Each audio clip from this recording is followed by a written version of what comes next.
అరే జర అర్జెంట్ రా, ఓ 10,000 ఫోన్ పే చేయరా, ఆరంలు ఇచ్చేస్తా గాని అని దోస్తు ఫోన్ చేసిండనుకో, అమ్మో ఇస్తాడో లేదో అని, అబ్బా లేవురా ఎల్దాకే పలానోళ్ళకి ఇచ్చినరా అని తప్పించుకుంటారు. గట్లనే 50,000 1,00,000 అప్పించినామనుకో పక్క కాగితం రాపించుకుంటారు. అంటే రూపాయి కూడా ఓనియొద్దని ఆపోచన.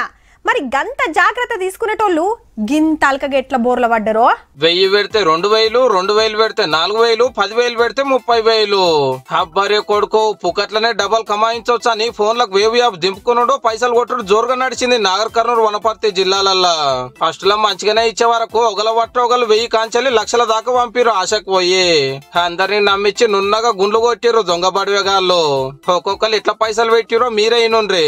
మా మిత్రుడు వాళ్ళ సొంత భార్య పుస్తల తాడు తీసుకొచ్చి బ్యాంకులో పెట్టి ఈ యాప్ కోసానికి 1,50,000 అకౌంట్లో పెట్టిండు.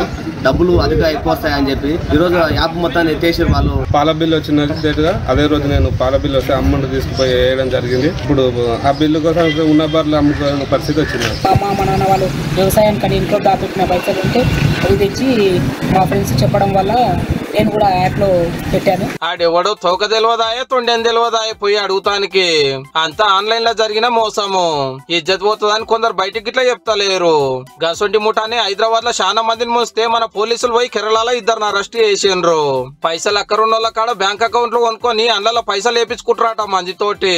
వాటిని ఆన్లైన్ లో డాలర్ కింద మార్చుకొని దుబాయ్ లో నోట్లు తీసుకుంటారట. 20 కోట్లకు మీద గుంజిరంటే ఎంతటి పనివంతులో చూడుండ్రిగా. ఇంకోటి దొంగ పోలీసుల ముఠా మోపైందట. మీకు పార్సల్ వచ్చింది అందులో డ్రగ్స్ ఉందని బెదిరించి పైసలు గుంజుతురాట. మీ పేరు మీదే పార్సల్ ఉంది, మీరు మాట్లాడకండి, దానిలో ప్రొహిబిటెడ్ MDMA డ్రగ్స్ ఉన్నాయి, మీరు ఇమీడియట్ గా స్కైప్ లో కనెక్ట్ కావాలి, ఫలానా DCP cyber crimes Mumbai Mulund branch వాళ్ళు కనెక్ట్ అవుతారు అని చెప్పేసి ఇమీడియట్ గా స్కైప్ లోకి రప్పిస్తారు. మీరు డోర్స్ అన్ని క్లోజ్ చేసుకోండి, బయట ఎవరిని రానియొద్దు, మీ ఫోన్స్ ఏమి యాక్సెప్ట్ చేయొద్దు. టెక్నాలజీ పెరిగినట్టే సైబర్ దొంగలు కూడా శితం పెరిగి పాడైతుర్రు. ఆడెవడో ఏడుంటాడో తెలియకుండానే పైసలు పంపకూరి, తెలియని ఫోన్లు చేస్తే మీ బ్యాంకు వివరాలు చెప్పకుండ్రి. లాపర్వా చేస్తారంటే మీరు కూడా గిట్లనే తీన్మార్ వార్తలకి ఎక్కుతారు మళ్ళా.